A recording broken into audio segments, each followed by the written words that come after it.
For the last 15 weeks, the podcast has been inside the signal.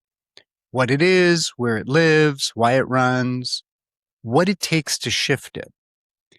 Here's something I didn't name in the last 15 episodes. Sometimes when the pattern finally loosens, people don't immediately feel free. They feel unanchored. Their anxiety is better and the baseline is different. And maybe that ordinary Tuesday costs less. And then a question appears. What do I actually want? Not what am I supposed to want? Not what would make me feel safe, nor what do I need to fix, but what do I want to move towards? What is calling from the inside? And I've come to think there's a reason that question appears when it does, and it has to do with what the signal actually is, which is a kind of tuning or a frequency or a vibration. It's a quality of organization, a way the nervous system is set up to meet experience. And some of it is things that we've had imposed upon us by our family, by our ancestry, by our heritage, by society. What the signals series was tracking, without ever calling this, was a particular tuning, and one that our systems learn and we take for granted, actually. And once you begin to recognize that, that opens things up. What became harder to assess when the system learned to organize around protection or something familial? What is the system capable of when your range returns? Knowing what you're no longer afraid of doesn't automatically tell you what you want to move towards. And the map of the wound doesn't give you the map of direction. Today on the AskDrGil podcast, I want to talk about what is underneath that. So stay tuned.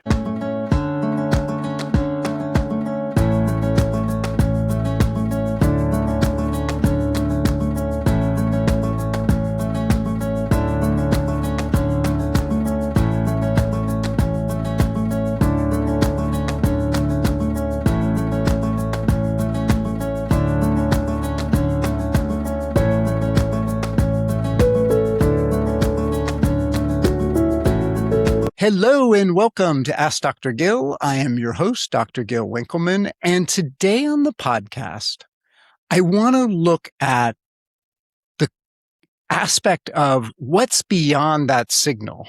And we're going to get to that in a minute. But before we do, I want to show you what I mean by what I'm talking about. Let me show you what I mean before I define it.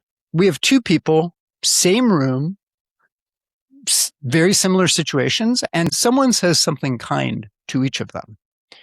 One person, the kindness lands and they take it in. And there's a moment of contact, which is brief and it's real and it's also unremarkable, and they move on.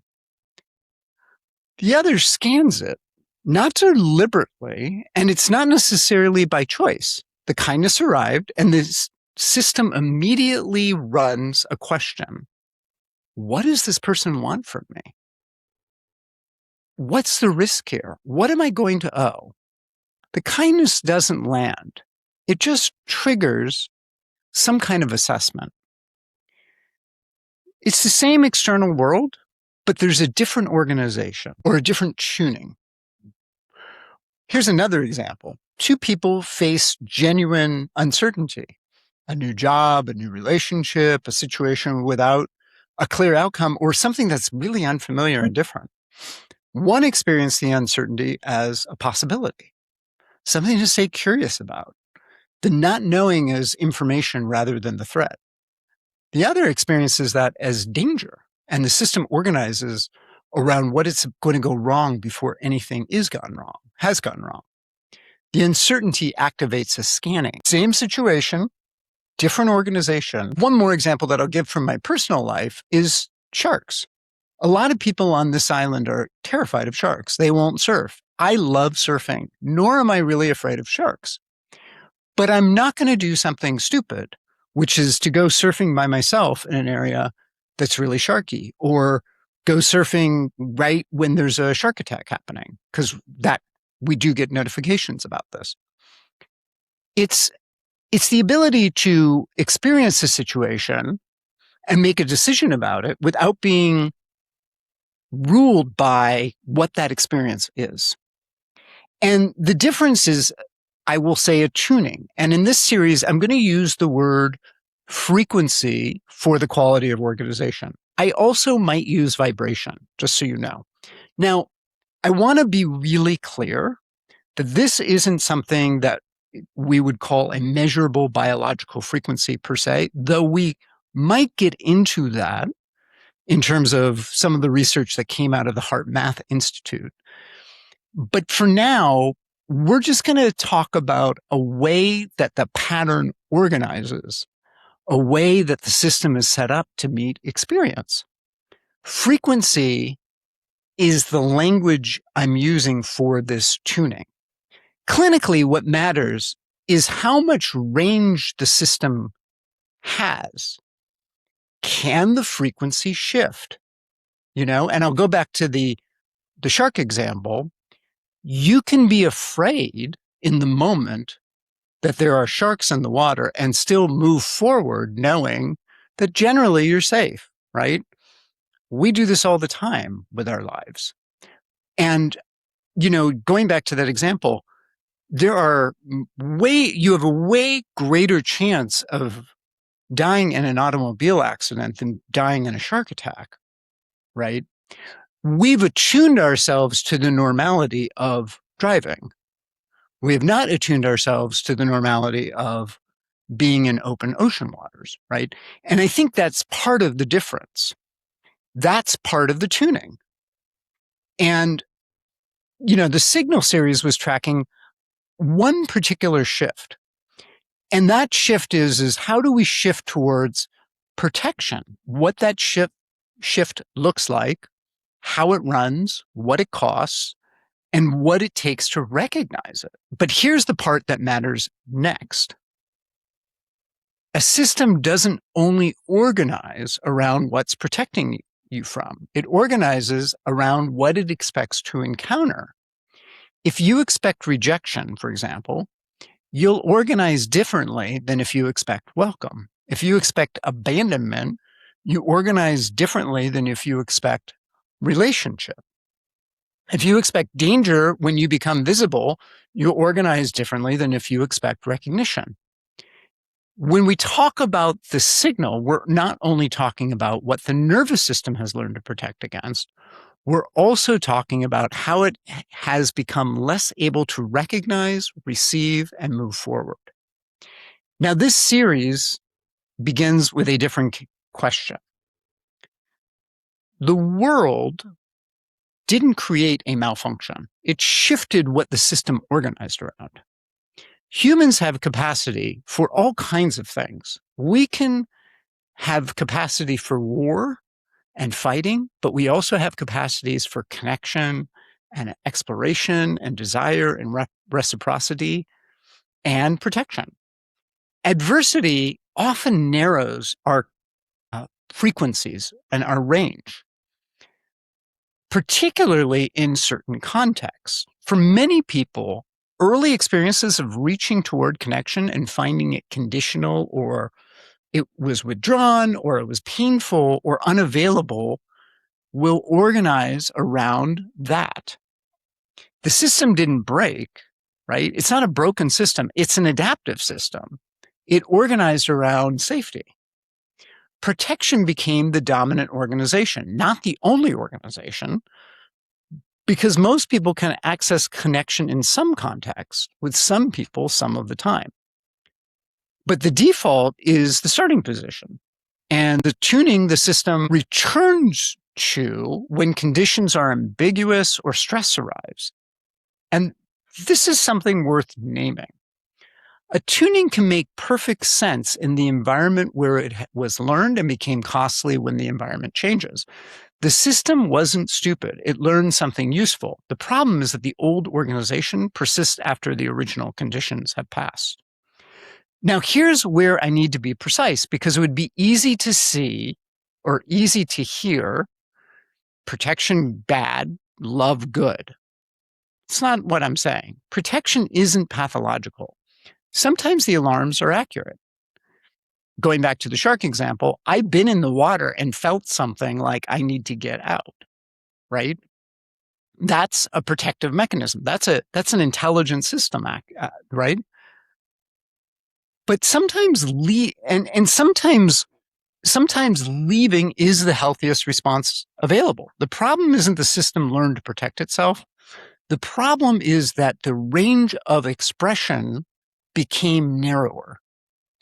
And that's the frequency shift, not from good to bad and not from love to fear. From a system that has range, that can contract or expand depending on what the situation calls for, to a system that is primarily organized around one response. And that's what we're going to look at in this series. Healing isn't replacing one frequency with another. It's restoring a range, right? And it's not returning to who you were before the wound, nor is it achieving some permanent state of openness, although that would be amazing without eliminating the protective qualities, right?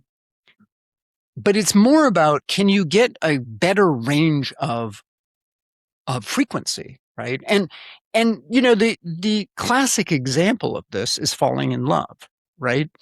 Because for the romantic phase, which usually is about 1 to 2 years, everything is amazing, right? And the little things don't bother you, whether it's the person who cuts you off or your partner. And after that, something shifts. The little things start bothering you. In fact, sometimes what happens is the little things that person does really, really bother you. And it's like nails on a chalkboard. And you're wondering, who is this person? They didn't used to do that. Well, it's not that they didn't used to do it.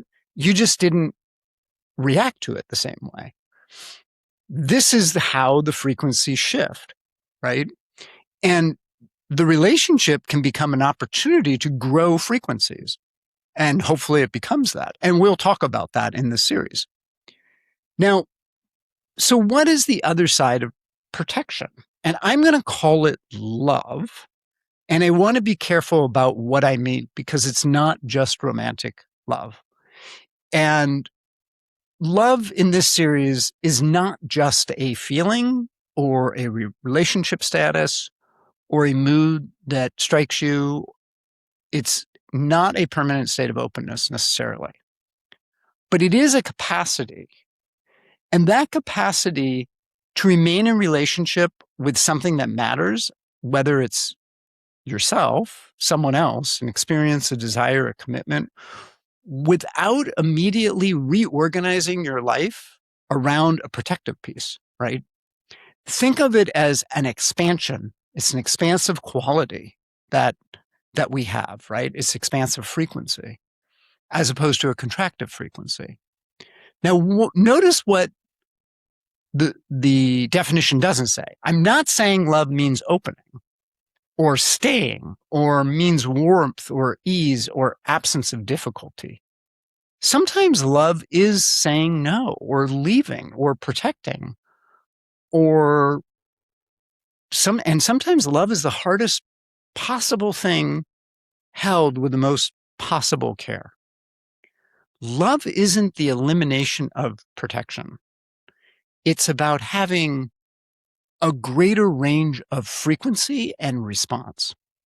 And because I need a word for this quality of organization, I'm going to use the language of frequency. Not because love is necessarily measurable, though we will get into that in another podcast, but because the metaphor captures something important. The system can become more or less available to connection. Desire, mutuality, presence, care. That's the frequency of love, or what I'm calling love. A quality of organization of the system that makes certain capacities more available.